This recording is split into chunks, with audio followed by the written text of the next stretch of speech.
Real talk. Part of the reason I started this channel was because I just love to street view cities that I want to visit or maybe even move to.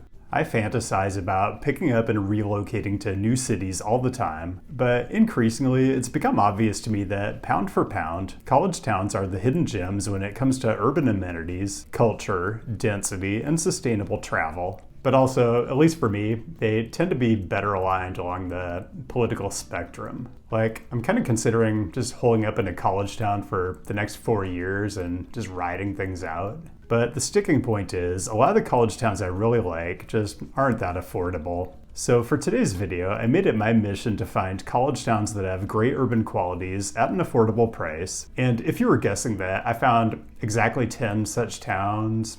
You're correct. And I keep forgetting to say, viewer-suggested topics always welcome, but I do get them from all directions. And I always thought of LinkedIn as a platform where you brag about your job promotion and everybody pretends to be excited. But apparently, if you message me a good topic idea there, I might just run with it.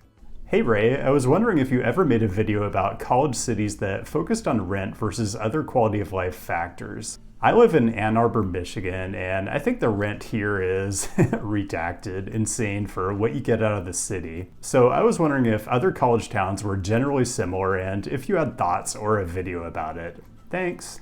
As a matter of fact, I do have thoughts and apparently a video.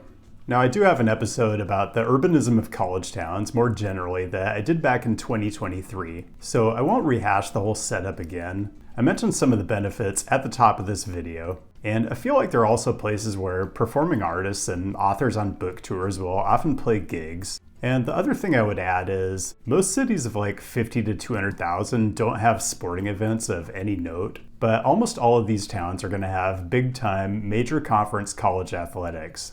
I'm just saying these are places that have big city type amenities in a compact package. For evaluation though, my criteria are mostly about transportation.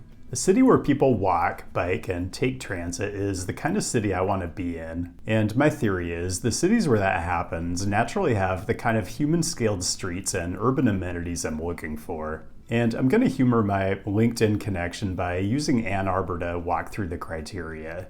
First of all, it has to be a college town, and by that I mean college enrollment and employment are a significant portion of the population, and I want that population to be at least 50,000, otherwise I feel like we aren't talking about cities at all, which would not be on brand for this channel. I used walk score rating and bike score rating to get at the supply side of active transportation, and Ann Arbor comes in at 52 and 71, somewhat walkable and very bikeable, respectively. And I used census data to get at the demand side so I can see if people are actually walking, biking, and taking transit. And I used the latest and greatest 2023 5-year American Community Survey data since some of the cities we're going to be looking at are too small to get statistically significant 1-year data. The other pieces I fed into this were population density and whether it's on a rail line that can get you to bigger nearby cities. I normalized all these indicators to create an overall score, and then I used Zillow Observed Rent Index, or ZORI, which I won't explain here, but I'll leave a link to the methodology down in the description. And yeah, Ann Arbor will cost you a chunk, and today we're only looking at cities with a ZORI under $2,000. Okay, if you're ready for 10 college towns of your dreams at a nice price, then let's get into it.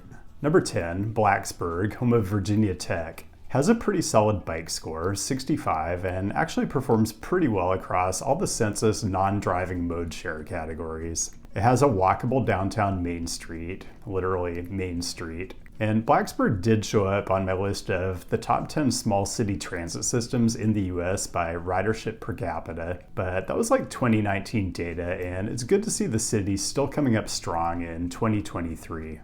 Number 9, Madison, Wisconsin, which I haven't considered a college town in previous videos because it seems like too big of a metro area for that, but the Badger faithful complained, and well, I'm a people pleaser. Madison is solid across the board, super interesting street grid with State Street connecting the university campus to the state capitol, pedestrianized in the 1970s and still appears to be in the various available street views. But Badger folks, let me know what the current status is because it's a bit unclear. ZORI of around $1,750, so Madison is definitely a good value, college town or not. 8. Corvallis, home of Oregon State. I have to say, for me, Corvallis doesn't always pass the eye test for biking. I mean, these are some pretty wide downtown streets with lots of unrealized potential. But I defer to the data, and not only does Corvallis have the highest bike score rating on this list at 85, but it also has the highest bike mode share at 6.7%. So people are kind of voting with their feet, or maybe pedals. And I'm gonna say Corvallis is a pretty good value at a bit under $1,800. 7. Charlottesville, home of the University of Virginia. You know, Charlottesville comes up on way more of my lists than I would think, so it's shocking to me that it's not over the housing cost threshold that would keep it off this list, because, spoiler, that's the reason you're not going to see like Burlington or Ithaca or State College on this list, because those are all over $2,000. Just a strong performer across the board, and of course, one of the better downtown pedestrian malls in the whole country. 6. West Lafayette, Indiana, home of Purdue University. West Lafayette is the runaway winner on Census Walk mode share at 24.5%, which is 10 times the national number of 2.4%. Two-way protected bike lane on State Street, which runs along the south edge of the Purdue campus and all the way through downtown to the Wabash River across from Lafayette. It's a pretty compact city, and you can see why the non-driving mode share is so high. And I think West Lafayette's vibe benefits from all the non-driving a lot.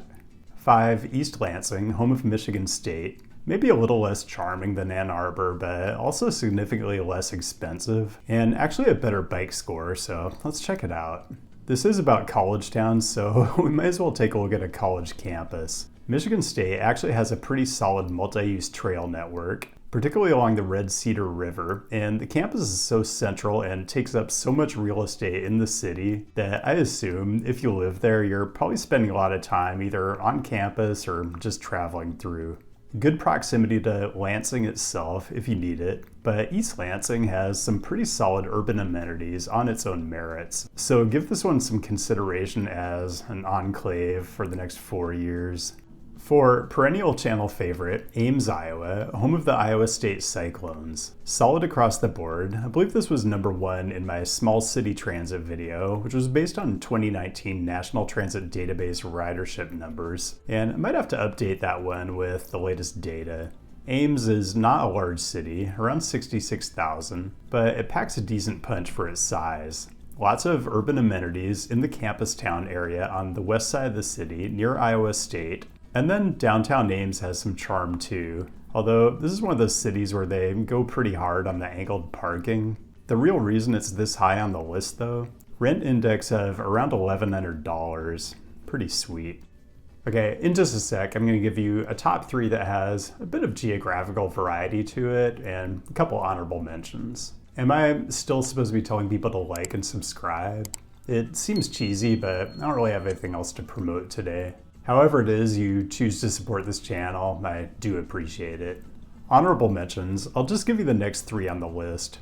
Eugene, Oregon, really a great town, and it's hard to believe the rent index is low enough to even qualify for this list, but it is. Tempe, Arizona, is it really a college town? Well, today I'm erring on the side of yes, because ASU just completely dominates the central part of the city, and I did a whole video on this one last year. And a city I'm pretty sure I've never talked about on this channel, Logan, Utah, home of Utah State University. Extremely affordable. You'd have to figure out if it's your cultural vibe, but Logan is nestled in some gorgeous mountains, so if you're an outdoorsy type, this might be your spot. Back to the list. 3. New Haven, Connecticut. Borderline call whether this qualifies as a college town or not, but it's a city of only about 135,000, and Yale University isn't huge in terms of enrollment, but probably is in terms of its overall influence on the city.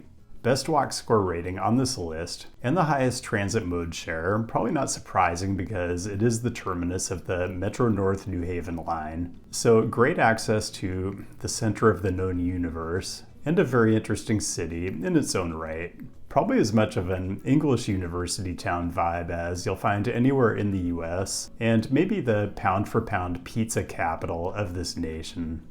2. Another perennial fave, Champaign, home of the University of Illinois main campus. Another one that's just consistently above average across the board, and at a little under $1,400 rent index, a pretty appealing option. Similar to Ames, Iowa, in that there's a separate campus town not far from downtown Champaign, but those two districts are less than a mile apart, and downtown definitely has its moments and goes a little easier on the angled parking than Ames does. But we do have to go back to Iowa for my pound-for-pound champion, Iowa City. Home of the University of Iowa, very reasonably priced, good numbers along every dimension, and transit mode split is actually only a hair lower than New Haven. The walk score rating here is only 45, but I feel like downtown is a different story. There's an entire pedestrianized superblock bounded by Burlington, Lynn, Washington, and Clinton, and it's pretty active in every one of the street views I looked at. Bonus, if you're an aspiring novelist or poet or whatever, this is the home of the Iowa Writers Workshop, the oldest and most illustrious creative writing MFA program in the US, so I feel like Iowa City is a fantastic place to hole up for the next 4 years. Just bring your moleskin notebook and fancy pens. And that's all I got. Thanks for joining today, and thanks as always to the patrons for your direct support. I feel like we're in kind of unpredictable times, so it feels more important than ever to be able to rely on viewers to keep things afloat. Keep the great topic suggestions coming, even on LinkedIn. I'll be back with a new episode probably in 2 weeks, and I'll see you then.